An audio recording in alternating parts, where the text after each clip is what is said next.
And welcome back to the No Vacancy Podcast with me, your host, Glenn Hausman. I'm excited to do this interview because for all these years I've been doing these interviews, I have not had a chance to corner the folks over at Remington. And that's why I've got Mr. Sloan Dean, Chief Operating Officer, and Jarrad Evans, Chief Investment Officer. How you guys doing today? Doing awesome. How about you, Glenn? I'm doing pretty good. Jarrad, how about yourself? Doing good, Glenn. All right, we got to make sure everybody knows whose voice is whose when we got multiple people going. But fortunately, if you guys watch the video version, you'll have that all figured out. So I'm curious as to how you guys are seeing the whole state of the hospitality universe right now, both from the operations point of view and the investment point of view. So that's a little bit about what we're going to be talking about today. Some of the issues that you folks might be seeing out there and some of the solutions that they are providing out there for themselves and for folks outside of their organization. So Sloan, I guess best place to start is with you since you're closest to me.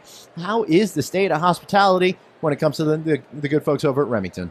Well, I think we're in an environment right now that we have revenue stagnation and we have expense inflation. And so it's a tough problem to have right now in the industry with, labor up 5%, other expenses up 3-4% and maintaining margin.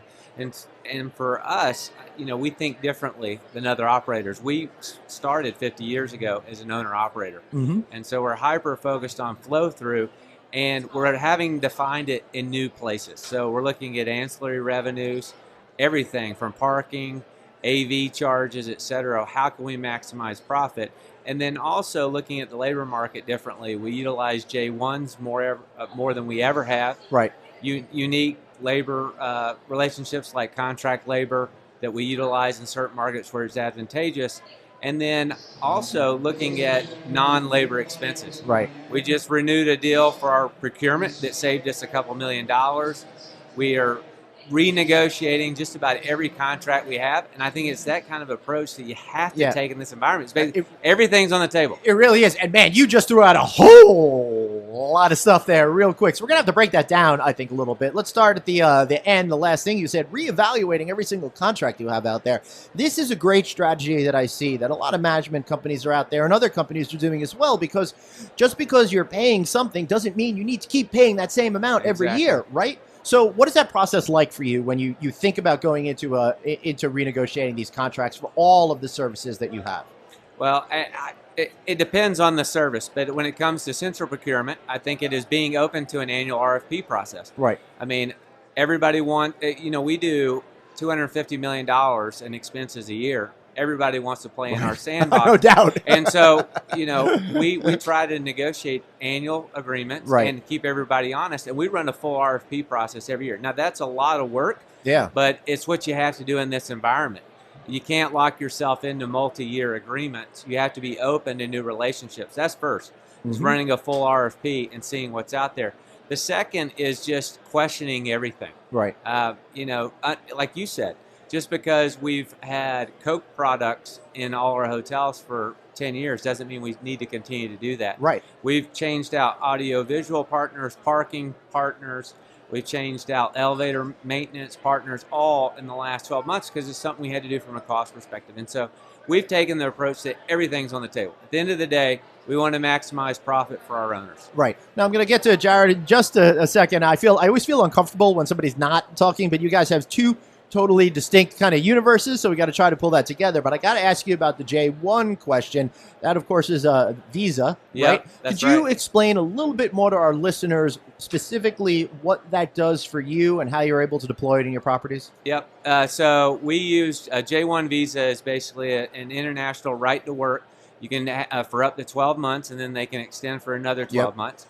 Mostly European students who are highly educated. And we utilize them heavily in front office and in sales and food and beverage in our seasonal hotels. So we operate the Sheraton Anchorage for Ashford Hospitality Trust. That's pretty cool. Yeah, and we a third of our staff in the summer months are J1s. Right. Yeah, that makes a lot of sense. And this typically is more of a seasonal type of thing, and that's meant to help you able to fill the employment gap during those really super busy months, right? Totally. But I think the smart operators are starting to use it in non-seasonal markets. Right. So Washington, D.C. is a good example. We have extensive J1s in our Melrose Hotel in Georgetown.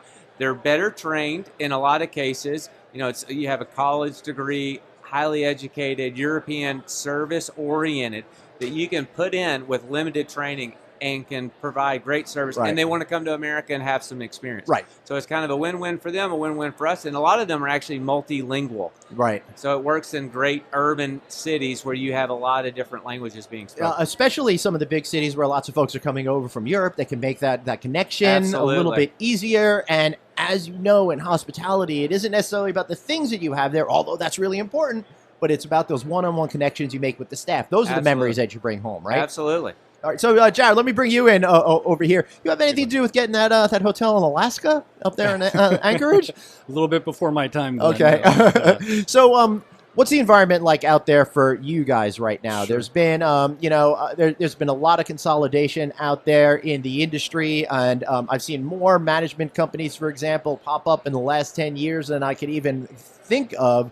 How does that change your job, and where are you able to find your success? Yeah, it's a really unique environment right now, Glenn. And I think it's a great opportunity for Remington to really expand and grow out into the pure third-party arena where we've, for the most part, managed primarily REIT-owned assets in the past. Right. But with the significant M&A activity, obviously Ambridge Interstate was the big announcement. Yeah, I was definitely gonna get to that. Yeah, but you got that. You have Hyatt acquiring 2 roads. There's so much consolidation going on right now, and I think there's a great opportunity for us where we manage a myriad of types of products all over the country.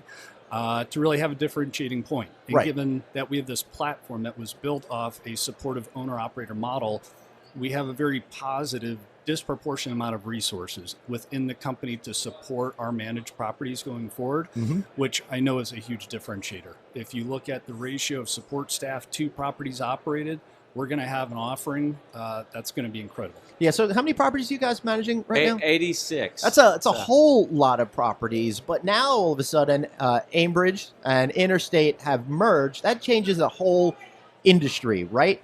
What does that mean to you guys practically on a day-to-day basis, if anything? Well, it means opportunity for us. Right. They're going to be 1,400 hotels, assuming there's not conflicts within the portfolio. We are now number 6 in terms of size, a third-party manager, and we like to say we're big enough that we matter. I sit on Hilton's OAC. We have a really large agreement with our central procurement, so we get economies of scale with buying. But we're not so big that we forget about the individual unit owners. And so if you're a family office, a high net worth individual, a REIT that has a couple of hotels and is in different segments, you matter to us. And we think the new mega Ambridge Interstate is going to provide us opportunities to pick up where someone doesn't want to be a part of a portfolio of 1,400 hotels. Right. And so someone like us still provides the size, but also the customized service. And it's that balance of size and yet nimble that we think is going to allow us to be successful in this new environment. Yeah, that's a very interesting. I think you are really there in a sweet spot, and you're a little bit bigger than the next group behind you, which always seems to be in that 30 to 50 kind of range, right? So you've got a bunch of resources out there that you're able to deploy, and I bet you're able to create more hands-on contact than some of these other companies. So, Jarrad, back to you. What does all that mean to you when you're trying to sell owners and developers on hiring you guys? Yeah, look, I think it's what you see from a lot of owners now are getting lost. Right. There's a lot of companies that are growing big, but the infrastructure is not keeping pace as much. And again, having that owner's lens, right? I mean, that's not a bad thing that we were viewed as a bit of an owner-operated company because we're managing bottom line. It's proven through performance. We run 400 basis points in profit premium to our competition. Right. Wow. So I think we've got a very compelling competitive story. We also have a very unique portfolio where we manage everything from high-end independent luxury hotels to large-scale hard-branded hotels, soft brand, experiential hard brand. We really touch a lot of avenues. And you work with all the major brands that are out there that are household names to each and every one of us. So what is it like with a company that has all of these different brands? I don't ask you guys, guys from management companies this enough, right? What is it like when you have all of these different companies that you're trying to operate? How do you have to work at them differently? But where are some of the synergies when you have very disparate brands all under one portfolio? Well, we have 17 brand families that we deal with, and we have 12 independents. And what I like to say to people is we learn the best from all, right, and we try to apply the best from all in our operations daily, every day. Right. And so that's the benefit, is that you get to see what everybody does well, and you get to see what everybody doesn't do well. And it's not a one-size-fits-all. I get asked the question weekly, should I brand this? Should I not brand it? And that provide our portfolio and experience provides us a unique lens to be able to give that, recommendation. We're not just Hilton heavy. We're not just Marriott heavy. We're not just independent heavy. We're rather hotel heavy. Right. And so I see it as a huge advantage for us that we are diversified and can provide that, diversified experience and knowledge base that applies really in different markets. So, Jarrad, someone will come to you and you've been having a conversation with them. So you guys will actually consult perhaps on the type of hotel that they should be building and who they should affiliate with, if they are doing that at all. Sure. Absolutely. No, I think having the opportunity to work with developers, to your point, we do manage quite a few brands. Right. So we've got a lot of great experience of knowing what brands fit in the right environment and the right product and the right location. It's not brand first. It's always those things. What's the product? Where's the location? What's the positioning? And we can help educate a developer and bring them along and help out that learning curve for them quite a bit. I like what you said, educate the developer, because my hunch is, anecdotally, based on a lot of conversations that I have, that there's a newish group of people, of high net worth individuals that are coming in and playing in the hospitality industry for the first time. So you really do have to have that education component as much as just the experience behind you, right? Oh, absolutely. I think it is a delicate balance with a high net worth individual who's been successful in whatever she or he has done, to step in and listen to them first, and then try to pivot them to possibly an idea that is not their first inception or first idea, but may be better for them in the long run. And that's a delicate dance. And I think you're absolutely right. There is a lot of successful money from other industries that is moving into hospitality. And you could argue that is partly why supply growth has started to creep up again. As you look out into next year, in 2021, it started to tick back up. And it's some of those money sources that you referenced. That's one of the things that I always find fascinating about the hospitality industry, is the dichotomy in it between the operation side and the development side, and how the development side needs to keep developing, but at some point it winds up in aggregate screwing the operation side because there are too many hotels. But as the saying goes, developers need to develop, right? So Jarrad, where are you finding these people? I don't want you to give away all your secrets here, but how do how do you find these people that might be interested? Do they come to you? Do you find them? Do you just hang out at golf clubs? How does all that work? That's what most people actually think, Lynn. No, his golf game doesn't support that. No, look, it's a broad spectrum. Given the types of assets that we operate, it's very broad. It's, the Sloan's point, high net worth, significant institutional capital. From our plan, what we're putting together, getting the word out about our new operational platform, we want to be very strategic and aggressively target the institutional capital markets, quite frankly. Right, yeah. Really spending time on multi-unit property owners where we can grow with clients and not have to do one-offs at every type of project that we pursue. And I would say, and I hear this is all just me spitballing, kids, I think that sometimes the individual high net worth individuals may consume a lot more of your time than perhaps some of these other organizations. You're absolutely correct. Right, because it's their baby. Yeah. This is their project. This is the thing that they're going to be inviting all their friends to, right? Absolutely. And even if it was their design concept, that much more so. Oh, yeah. Oh, yeah. Especially when you have to go back and say that we need to make these types of changes, right? Oh, absolutely. So, we're at this weird state, I think, of the market now, where everybody keeps talking about, is there going to be a recession in the general economy, or is there going to be some sort of drop in the hospitality industry? I just think that we're at a function of you can only raise rates for so many years before consumers get tired of continuing to pay more, right? And it becomes harder to keep having these incredible increases because mathematically speaking, for 10 years, if you've been getting 6, 7, whatever percent it is every single year up in RevPAR, you cannot keep going. It just doesn't work. So to me, I think people are starting to get a negative attitude, but maybe 1% equals what 5 or 6% did a few years ago.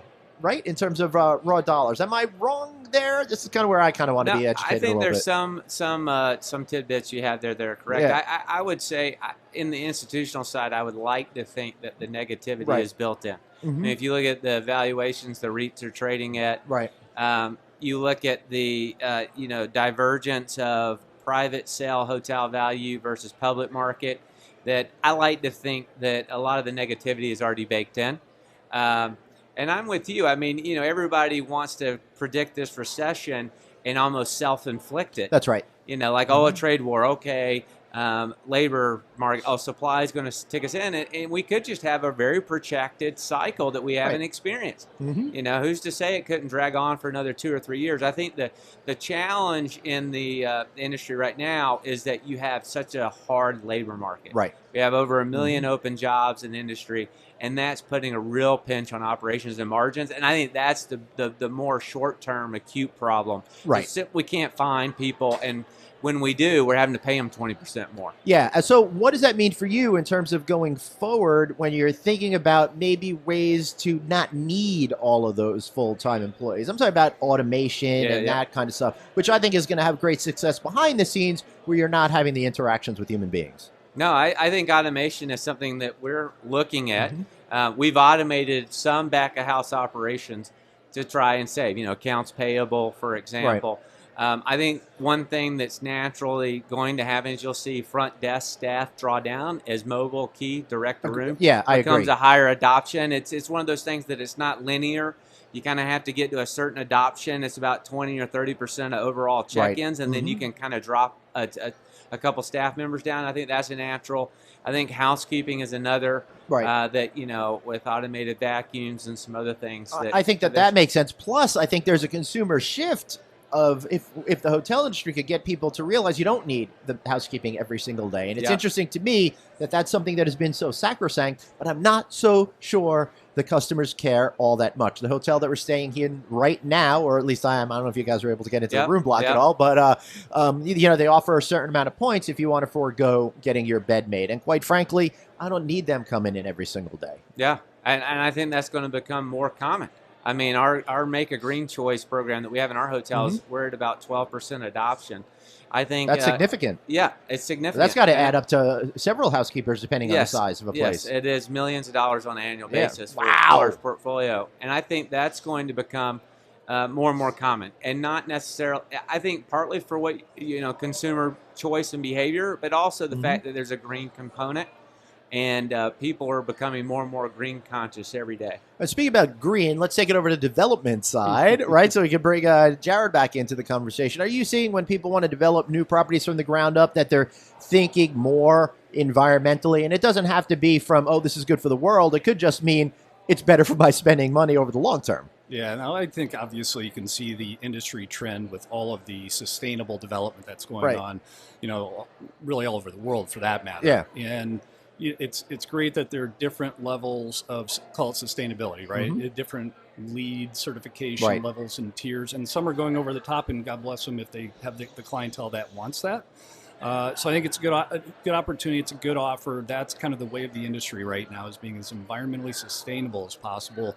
Where I think we're going to see a good shift is when the economics of that catch up a little bit faster, because it's not always cheaper to build at that most sustainable level. But I think it's one of those things that really have a good ROI over time. And me, again, I'm not in the operations or in the deal making like you guys every day, but it seems to me that if I was to build a hotel today with the plan of selling it in 5 years, I would want to have all of those features baked in, because it would create a higher valuation for my property. Is that correct? I think that's fair, particularly when it comes to energy conservation. Right.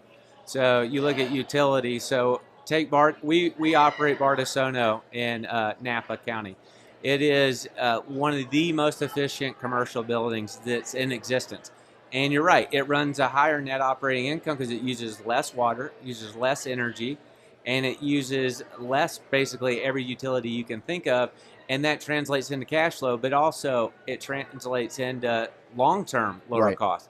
And, that's part of why that hotel trades at such a low cap rate, is because of the energy efficient, and by the way, you'd have to have less maintenance staff because you're not changing light bulbs out all the time, et cetera. So there's all these, like you said, long-term benefits. Yeah, I just put in all these LED lights in my house, and I'm loving that. Although I wish my kids would turn off the water or even some of the lights occasionally. Every single morning, my kids, when they go to school, they don't know how to turn off the freaking lights in their room. And thank God sometimes I'm not out of town and I can turn them off myself. Preach it. I'm telling you, I got 3, and it's the same thing. It's crazy. It's crazy. At what age did we start turning off light switches? I guess when we started seeing the bills for how much they cost. When we start paying for it, I think. Yeah.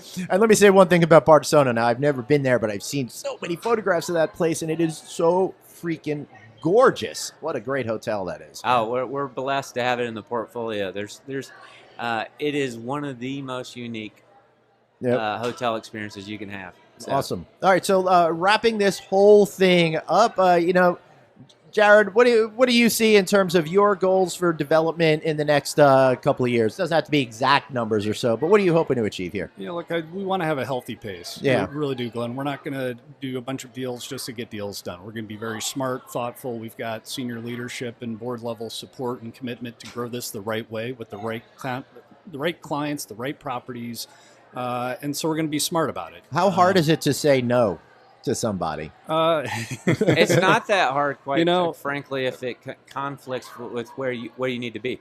I think a lot of our competitors have sacrificed culture and results for growth. Right. And we're not going to go take over a similar sized company just for the sake of growth and sacrifice performance. We're not going to do that. That's interesting. One of the things that I've done in my business here is I came to realize that there are certain people you just don't want to deal with, and it's probably best not to take that money because it's going to wind up being a pain in the ass as time goes on. Absolutely. And it may go counterculture to what you're trying to build, and you'll end up paying for it in the long run. Right. So how do you recognize, Jarrad, that something might be a little bit not right? Or is it just plainly evident? Well, you do it long enough, and you can tell. Right. There's a lot of hints along the way. But look, one thing that we're going to put a lot of time and focus on that I've tried to do throughout my career is significant due diligence on clients. Right. Right. Just as much as they do it on us, we want to know who our clients are, what kind of partners are they going to be, because it's a partnership. Yeah. So it's a little bit of the due diligence, a little bit of Malcolm Gladwell's Blink book, where you're bringing your whole lifetime of experience with that gut reaction. Right, and you just know if it's right or if it's wrong. Sloan, any final thoughts from you? Well, what I'd tag on to that is that, we co-invest a lot, or will co-invest a lot, and we'll put key money into deals. And so that holds us accountable not to do business with people we don't want to do business with and to not do bad deals. And that's interesting to me because that's one of the bigger trends that I've seen over the last 10 years is people want the managers to put in some money because they have that perception that you're going to do a better job than you would have, even though I don't think you would have done a worse job. Right? Well, it creates a level of accountability because the returns on the equity could be worth more than the management fees. Right. So I think it does create accountability. I like that. Yeah. Great. Any final thoughts from you, Jarrad? I appreciate you having me, Glenn. Thanks so much. Excellent. How about a good shameless plug from each of you about Remington, how to find you guys? Well, you can find us at remingtonhotels.com. If you're looking for an alternative to the mega merger that is going on right now, feel free to call us. You can find us online, and you can find Jarrad and me waiting to want to do business with you. So thanks for the time, Glenn. You will. Thank you. Jarrad, any final thoughts from you? Any shameless plug from you, or he covered it all? I appreciate it. No, very excited about this launch. It's going to be very exciting. This is pretty cool, and I really appreciate you guys coming on here and talking to me about some of the real issues that are going there and actually wanting to address it, which is really cool because I never heard anybody wanting to talk about the competition like you guys did. So thanks for giving it to us real, giving it to us straight, and making sure our listeners are educated. So I want to thank you guys all out there in podcast land for listening to the show or watching this video. If you have that, make sure you reach out to us at novacancynews.com. I am at Traveling Glenn online, and be sure to like our Facebook page and check us out on LinkedIn. And I will see you guys next time. That is, unless I decide to go up to Anchorage and check in permanently to a Sheraton. You're always welcome. See you guys next time. Bye-bye.